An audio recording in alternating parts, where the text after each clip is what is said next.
And welcome back. We wind the show down today talking hoops and the University of Memphis basketball program. After months and months and months of waiting, Tigers fans breathing a big sigh of relief this week. Earlier this week, the NCAA's Independent Accountability Resolution Process, or IARP, said the Tigers will not face a postseason ban and Coach Penny Hardaway will not face any kind of suspension. The case stems back to the 2019 eligibility of James Wiseman and Penny Hardaway's $11,500 payment to help his family move before Wiseman played at East High School. Otis, in the end, U of M gets 3 years of probation, a small fine, but a far less severe punishment than some feared. What do you make of the ruling, and especially what investigators noted about Coach Penny Hardaway? Well, it was a tremendous ruling, especially if you're a U of M fan. Certainly I am. I work there, so I have to, I love the Tigers. I think it was an important decision. It vindicated clearly Coach Hardaway, and it vindicated James Wiseman. As a matter of fact, I saw on social media earlier this week, somebody says, where does James Wiseman go to get his apology? Because he's clearly deserving one. The university tried to tell the NCAA that Penny Hardaway has been a philanthropist in the city long before he ever thought about being the coach at the University of Memphis. He's always giving back to kids and families in this community because he was in the NBA for so long. He made a lot of money, and he put that money back into the community, and he was doing that without any thought of trying to violate any NCAA rules. I think it was a total vindication. Everybody should be happy about it.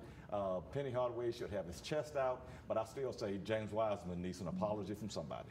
And Chris, you have a background, a University of Memphis law graduate. What's your thoughts as an attorney and as a Tigers fan?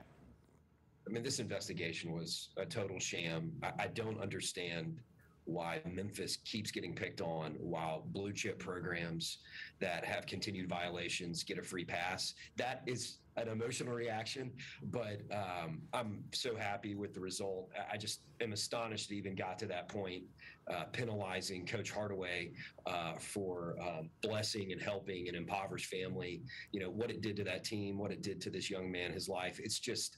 It's ridiculous, and I think everybody was justifiably angry. I wish the United States Congress would investigate the NCAA, frankly, but very thankful. Maybe I should move on from the bitterness and be excited about the vindication like Otis is, but very happy with the result, and hopefully something like this, this sort of ridiculous behavior from the NCAA won't happen again. Yeah, and it was interesting, Otis, some of the thoughts that Penny Hardaway addressed a couple weeks ago at the Southern Heritage Classic luncheon about giving back to the community. A lot of the findings were from that. Well, Tawan, what do you think this means for the program's momentum moving forward now that this cloud is kind of over and done with and the Tigers can move forward?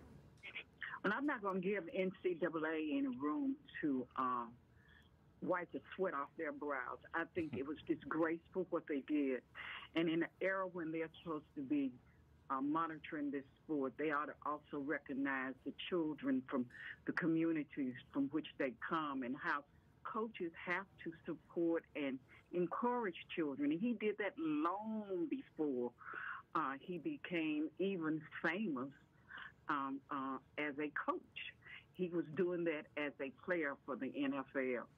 And I'm disappointed with NCAA, but I am very proud of the way Penny carried himself through this ordeal and the way Wiseman carried himself through this ordeal. They had reasons to be mad and throw temper tantrums, but they didn't. They carried themselves with dignity, and eventually they were heard. And I just don't know what to say about the NCAA. They went too far, and they, in a sense, it really tried to hurt the program.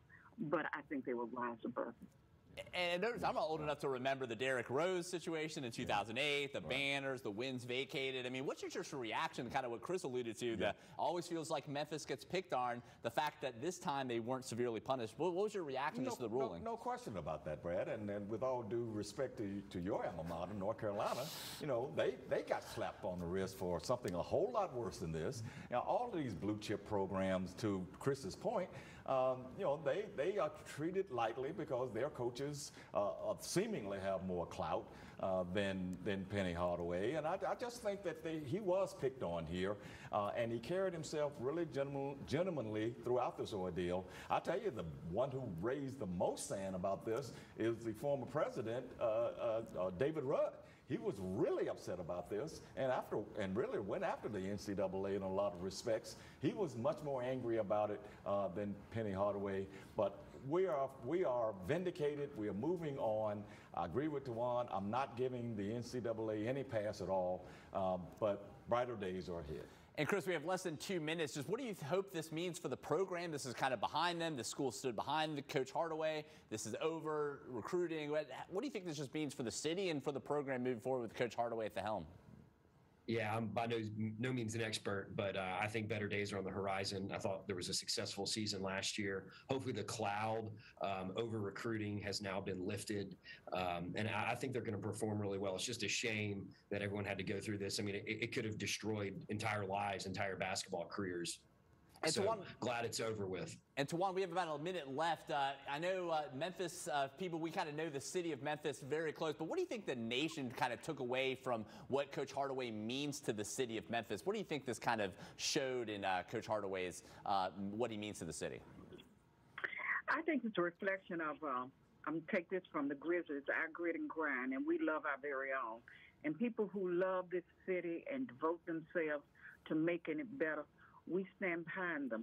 And I want to say it's always been Memphis versus everybody else. Mm-hmm. But we always rise to the occasion, and they always wonder how we keep standing in the face of adversity. Yeah, I agree with Tuan on that. Certainly, certainly. Well, that's a lot of happy Tigers fans in this community. We're going to have to leave it right there. I want to thank my great panel. Thanks for letting me fill in this week for Richard Ransom. Along with Otis Sanford, we want to thank former Shelby County GOP Chair Chris Tutor, along with Tawan Stout-Mitchell. Thanks so much. A reminder that this week airs every Sunday at 9 a.m. and again, a repeat every Sunday evening at 10:35 p.m. We look forward to rounding up some more topics next week, and we'll see you next week on ABC 24. Thanks a lot. Take care.